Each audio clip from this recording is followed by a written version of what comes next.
Hey traders, this is Ron Haydat, Market Tamer. Happy Sunday. Hope you're having a fantastic weekend. As always, nothing in this presentation shall constitute a recommendation to buy or sell any security. Trading stocks and options involves risk, and specific financial issues should always be addressed with your financial advisor. We'll kick off here with the Dow, the Diamond ETF DIA. We were down for the week. We're still holding above the purple line on the ETF, which is the 200-day SMA. Overall, though, we're in a trading range since, frankly, the beginning of February. We're going nowhere fast. We drift down into the 235 area and then bounce up towards the 255 area. If I take a look at the weekly chart of the Dow, so I'm going to go 2 years, change this to weekly. Now every candle represents a week, not a day. And what do we see? Sideways. Again, going nowhere since February.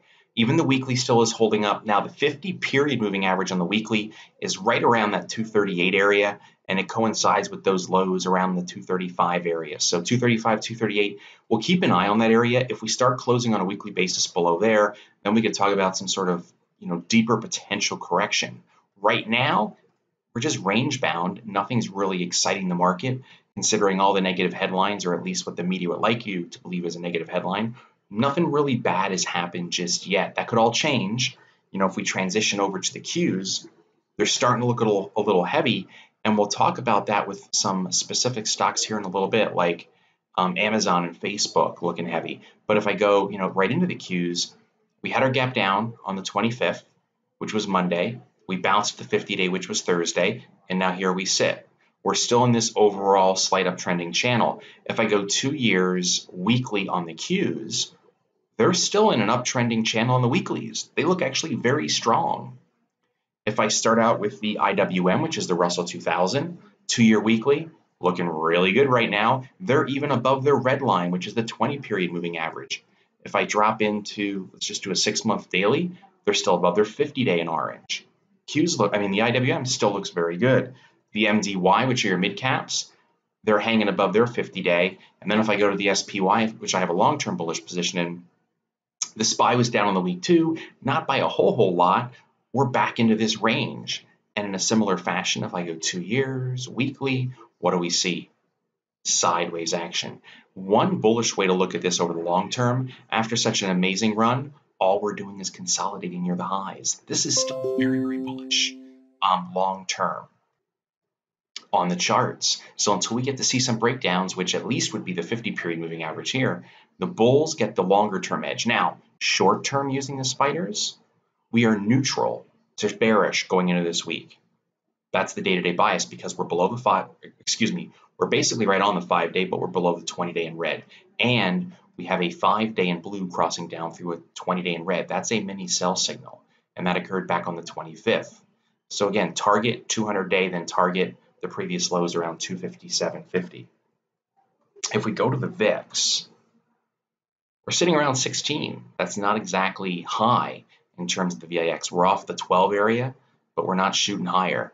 So as of right now, there's nothing bad going on technically in the markets, just a pullback. That could all change Monday, Tuesday. Markets are closed Wednesday due to the 4th of July holiday here in the US, and then back open Thursday, Friday. That can all change in day-to-day action. And when it does, I'll of course let you guys know. But again, neutral to bearish going into this week. Now let's take a look at some individual stocks, because I did mention that with the Qs. Here's a 6-month daily of Google. 2, 3, 4, 5 straight down days before Thursday's bounce, and Friday didn't bounce much at all. We have resistance right near 1200. That is the key breakout point right now for Google, for Alphabet, above 1200. Support down around 1000. We have this 200-point range. Maybe something to consider, of course, barring an earnings report, iron condors trading that type of range. How about, let's try this again. How about Amazon? Because they've been in the news buying PillPack, which has CVS and Walgreens, trending lower. If I zoom in closer here, the high on 621 was bearish engulfing, all-time high. We finished the lows of the day. That's what a solid red candle is. We opened up there, closed down there. Then on the 22nd, opened up there, closed down there. Then Monday, gap lower, closed the lows of the day. Tuesday, we try to bounce. Wednesday, gap higher, and they sell it back to the lows. Friday, gap higher, sell it right back to the lows. There's a lot of selling right now. So you could say it's profit taking or whatever. The summer doesn't have a huge bias for the market. The S&P basically flat. So is the NASDAQ and the Dow until we get into September. But it looks like some profits now are starting to come out of Amazon. But with that said, volume isn't huge. and we're not losing much ground. So it just is telling me the short term here looks like Amazon just looks a little heavy. And the same could be said for Netflix. I mean, the same could be said for the whole market. We're a little lofty here, but they're still holding up, right? Now here's NT or NFLX for Netflix. Volume is picking up a little bit, sideways, sideways. Now we're coming down. We try to bounce up, we go to lows. We try to bounce up, we go to lows. Almost identical to Amazon. Coming off these highs.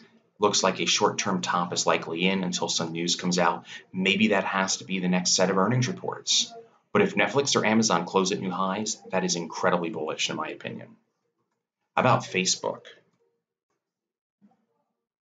So Facebook also pulling back. It finally got below its 20-day EMA on Friday. It hasn't been below it since the earnings report in April. This stock has been holding up quite well. If we take a look at Apple, it can't get above its red line right now. So if it does, we go back up to the previous highs near 195 as the target. If we get below the 50-day again, I want to take out the lows from the 25th because that's when it cracked the 50-day. If that happens, back down towards gap fills. Now the 200-day could naturally stop it before because it is a big institutional moving average, but either the 200-day then gap fill.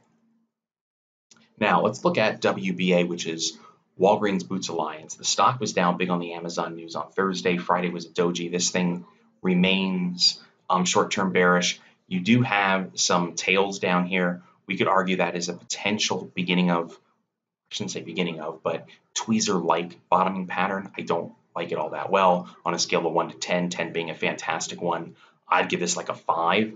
But nonetheless, you're getting buying off those lows. So if I wanted to take a stab, and maybe I believe that Walgreens has sold off too hard, dropping 10%, I could consider trying to take a long trade here, hypothetical, in a virtual trading account. Let's say I wanted to buy shares at 60 bucks. If it goes below either Thursday or Friday's low on a closing basis, that would negate this trade. That's where the stop would be. Right now, those lows are 59.07 and 59.11. So how about 59? If we get below 59 on a closing basis, I would bail, and then this is not a bottom at all, and then it opens up the door, like I talked about previously. If I go back 5 years, the next support level is another $5 down, roughly $4 or $5 down. CVS, this is a five-year weekly view. Now let's go into a 6-month view. Again, 60 support. Walgreens looks way better than CVS right now. CVS opened flat and then finished at the lows of the day. So it looks like it does want to drift lower. So of the two, Walgreens looks more likely to potentially try to put in a bottom here. And how about Harley-Davidson? They've been in the news.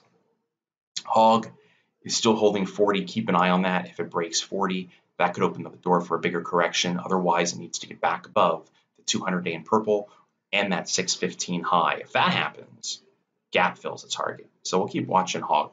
That's it, folks. Wish you guys a fantastic week ahead. Happy 4th of July to everybody. There will be a video most likely Monday, and then if not Tuesday, it'll be on Wednesday, and then back again on Thursday, okay? Take good care. We'll see you later.